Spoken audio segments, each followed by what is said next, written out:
Hello everyone, we are group number 6. Today we are going to be talking about the legal basis of the Dominican educational system. This group is integrated by Rosana Martinez, who is going to be talking about the legal foundation, the Dominican Constitution, the General Educational Law 6697, the National Educational Plan, and the Higher Educational Law 13901. Next, we have Lilia Mansueta, who is going to be talking about the Ministry of Education, the National Council for Technical and Vocational Training, and Chapter 1 and 2 of Law 6697. Then we have Santa Sedano, who is going to be talking about the Law 17903, 46108, and 13603. Then we have Edward Pineda, who is going to be talking about the organizational structure of the Dominican educational system, the Article 27 and 28, and the formal education. And last, this is me, Ivana Ventura. I'm going to be talking about the non-formal education, the informal education, and the Article 29 and 30. So, let's begin talking about this interesting topic and let's listen to our partner Rosana Martinez. Thank you, Ivana. Let's continue talking about the legal foundation of the Dominican Republic. To know that our system, the Dominican Republic, is based in the Constitution as well as the General Education Law, National Education Plan, and the Higher Educational Law. When we talk about the political constitution of the Dominican Republic, we're talking about the general law, the one that covered the whole country. It was established January 26, 2010. But the article we talk about education is the Article 63. It has 13 paragraphs, but through this presentation, we are going to analyze just one of them. The paragraph number 3 is talk about the mandatory education. We say, the Constitution say that education should be mandatory in initial level, basic level, and middle level here in the Dominican Republic. And even though the high level is not mandatory, the state should provide a way to decide, develop technique, activity like Infotech, ITCS, ITLA, as well as the higher education in the university, and we have WAS. Paragraph number 4 talk about the freedom of education. According to the Constitution, the education in the Dominican Republic, the system, is free, but there is a challenge. It's not only free, it should be qualified. And also the state has to provide the equipment, the materials, the resource, qualified teacher in order not only to be free education, it should be good education. The paragraph number 5 is the last one that we're going to be talking today, is related to the education in values and information. That is a real challenge here in our country. But the Constitution says that education in value refers to teaching of ethical and moral principles like responsibility, punctuality, and some others. And the civic formation involves education about citizens' rights and responsibility, the foundation of the democratic system, as well as the civic participation. And what about the implementation? The implementation of the values and civic formation should be part of the subject civic and social study in the whole curriculum of the Dominican Republic. But what happens? Some years before, civic education is not part of our curriculum. That is a great challenge that we have to continue working in it. The paragraph number 6 is the freedom of teaching. According to the Constitution, include the education in the Dominican Republic include respect, human rights, equal opportunity, no discrimination, all of them. And also, a private school has the freedom based in our curriculum that they can decide the methodology and education approach to develop in the private school. That means they can be religions, freedom of any religion, and parent has the opportunity to select the school that they want for their children. That's the private one. The public one should get the same and everyone should get the same opportunity. If it is not happening in our country, but that's what the Constitution says. After that, we have the General Education Law, which is the 1697. It is 97 because it was developed in 1997. And it is system because according to the order of the law for the year, it was the educational one, the general education law was the number 66. And it is the engine to the operation, the regulation, and the structure of the Dominican educational system, the whole one. And he said he's the changer to develop the structured educational system. The initial level is the primary school from 0 to 6 years, which is began in the KIPI with 0 years. The basic level right now is the primary, which is divided into cycles. From first grade to third grade is the first cycle, and the second cycle from fourth grade to sixth grade. The middle level is the high school, the secondary, which is also divided into cycle, and the high education and the technical education. The general law is the changer to regulation and supervisor and supervision. How they can supervise the whole system, the whole program through the Ministry of Education, the 18 regionals, as well as the district and the school. Is the changes law is the share to financials and resources. They in the national budget, the 4% of the GDP. The educational law allow the Ministry of Education administrate all the resources in a quality way. This law has been modified in different times, 6 times to be specific. For the most relevant one, it was in 2003. It was modified to implement new methods and the technology. 2016, it was modified for the extended classes, and also in 2020, it was modified due to the COVID-19 to use digital platform virtual classes. After that, we have the National Educational Plan, which is the strategy to improve the country educational system. We have different objectives. The main one is to improve educational quality, standardize education according to international standards, increase access to education, ensure that every children has access to education, promote quality and inclusion, even for program for special needs. We have a student with special needs. The last one we are going to be talking about the high educational law, 13901, which is the charger to promote quality in higher education in technical university, technical educational program, as well as the university. Is the one to foster research and innovation, in giving the student the opportunity to do research, technological one and scientific one, and ensure the access and equality. All the students here in the Dominican Republic should get the same conditional and the same opportunity. And also is the changer to regulate and supervise the higher education through the BESI. Let's give now the opportunity to Lilia to continue to talk about the base of the legal system in the Dominican Republic. Go see. Hello everyone, my name is Lilian Mansueta, and in this section I'll be talking to you a little bit more of what my partner Rosanna was developing. In this section we will talk about the Ministry of Education, also about the National Council for Teaching and Vocational Training, CONALECHE, the National Council for Teacher Training and Professional Development, CONEFIP, and also Chapter 1 and 2 of Law 6697.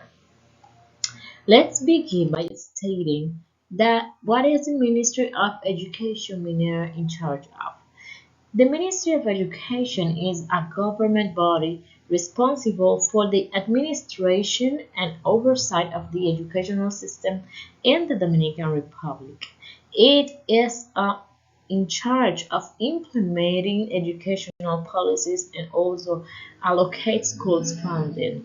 It establishes curriculum standards and monitors overall educational quality. Another Another institution related to the legal basis of the educational system is the National Council for Technical and Vocational Training, CONALECHE. What does it do? Well, it coordinates and promotes technical and vocational education and training programs. And these programs, they are in charge of aligning them with labor market demands to produce skilled workers. Another institution related to the legal basis of the Dominican educational system is the another institution closely related with the legal basis of the Dominican educational system is the National Council for Teacher Training and Professional Development, CONEFIP, which is responsible for developing and implementing policies related to teachers' training and professional development, ensuring that educators are well prepared and qualified. And we also have we also have the General Education Law and its Chapter 1 and 2. In Chapter 1 of this law 6697, it underscores the principles underpinning Dominican education, emphasizing individual development, democratic existence, truth seeking, and the cultural richness of the nation.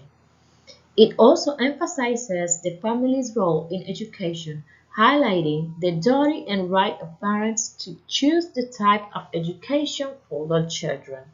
In its Chapter 2, this law highlights the need for a dynamic curriculum that accommodates various levels, students' characteristics, and regional needs, while engaging different sectors of society in its development. Now, my partner will continue talking to you more about Law 19703 and the other ones that compose the educational system of the Dominican Republic. Thank you, Lilian. Good afternoon, everyone. It's my responsibility to analyze the Law 13903, 45108, and 13603. Let's begin with Law 13903. The main objective of this law is to establish the mandatory completion of 30 hours of reforestation activity for high school students as a requirement to obtain the bachelor degree. It has some specific goal like promote environmental understanding, promote community participation, and develop values of solidarity and cooperation among students. The law was enabled on November 25, 2003, in a context of growing concern about deforestation and the need to promote environmental education. The social needs respond to environmental degradation and lack of ecological awareness among young people. The impact increased student participation in reforestation activity and improvement environmental awareness. Um, some expert opinion that the law is seen as a positive step toward environmental education, but more support is needed for effective implementation. Now let's see the law 45108. The main objective of the law is to reform General Educational Law 6697 to improve pension and retirement conditions for teachers in the official sector. Some of the specific goals are make sure identify retirement for teachers, transfer the discount related to the benefit of the Dominican Social Security system to the Social Security transfer, recognize the sacrifice of the teacher.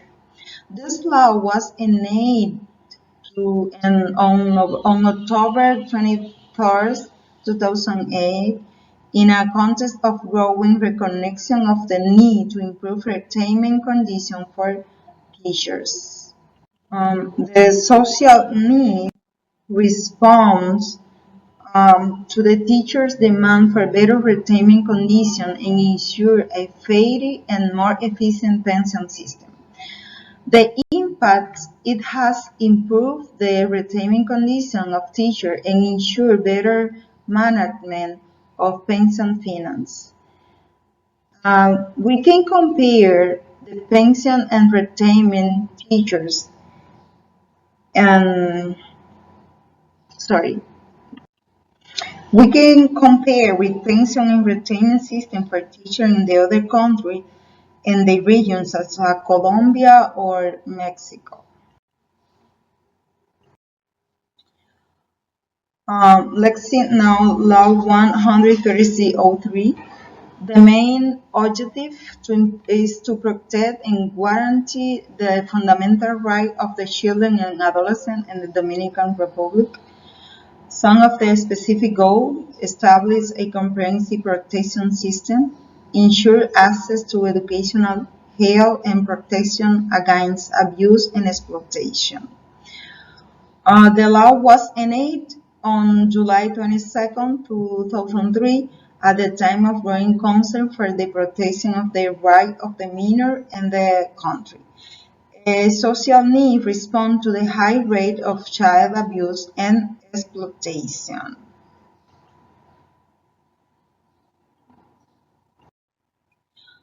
Um, as a conclusion, we can say that Law 17903 is crucial for foster environmental awareness among young.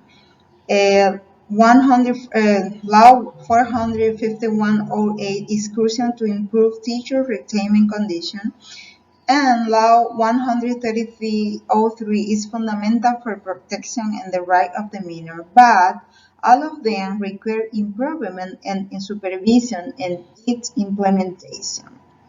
That's all for my part. Let's continue with my colleague Edward. Thank you so much. Thank you, my dear partner Santa Sedano. So my topic is organizational structure of the Dominican educational system. The Dominican educational system is designed to fulfill its educational mandate as specified by the Dominican state, with its structure and function outlined in Law 6697. Here are the key aspects of this structure. Academic structure R27. The academic structure serves as the foundational organizational framework established by the Dominican state to effectively fulfill each educational functions. This structure includes various levels and modalities of education aimed at addressing the diverse educational needs of the population. Type of education are 28. The Dominican educational system is categorized into three main types. Formal education. This includes a structured and interrelated process from early childhood to higher education. It follows a specific curriculum and is characterized by systematic, intentionally with set schedule and timelines.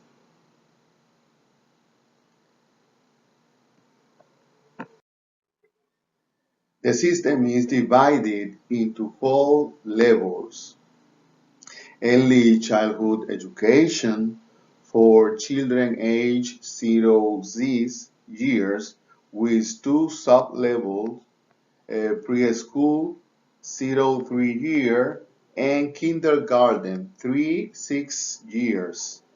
primary education compulsory for children age 6, 12 years, divided into two cycles, first to third grade and fourth to sixth grade. Secondary education, mandatory for ages 12-18, divided into general studies, first phase, and specialized modalities, second phase, such as academic, vocational, and arts. Educational governance and reforms. The education system in the Dominican Republic is managed by two primary ministries. Ministry of Education, MINER, responsible for pre-university education, including early childhood, primary and secondary education. Ministry of Higher Education, Science and Technology, MESIT, oversees higher education and the preparatory training of teachers, recent reforms.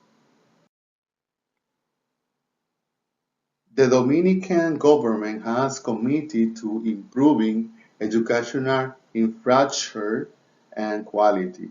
Key reforms include extending school days and increasing the number of classrooms, investing in teachers' training and increasing uh, salaries, implementing competency-based curricula, and integrating information and communication technology in education, Unive Chris, Dominican Online Borgen. Thank you so much. Let's continue with my partner, Ivana Ventura.